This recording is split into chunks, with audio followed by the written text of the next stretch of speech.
Hello, I'm David Chaston with 90 at 9, brought to you by interest.co.nz. This week, get everything you need to know in 90 seconds at 9 o'clock, including news that the Aussie dollar is sinking, pushing the Kiwi to almost an 8-year high.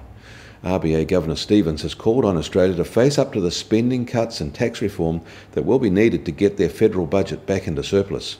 He pressed business leaders to support policy that backs the overall community rather than themselves lapse into rent-seeking behaviour.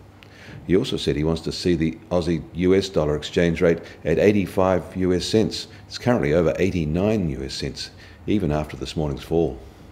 International investors are preferring our currency to the Aussie these days. In the US, early data released overnight for November retail sales is encouraging.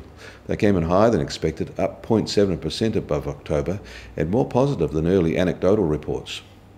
Not so good was an unexpected rise in initial unemployment claims last week. Actually, a rise was expected, but not this large.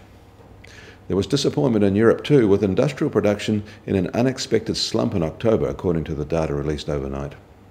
In China, they're expecting dairy prices to rise as the nation's fragmented dairy industry can't keep up with rapidly rising demand.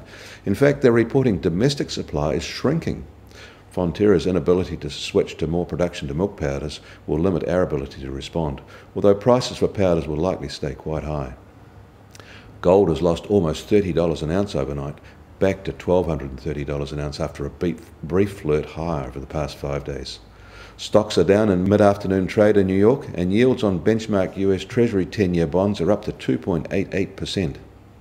New Zealand dollar starts today at 82.4 US cents, 92.4 Aussie cents, and the TWI is at 77.6.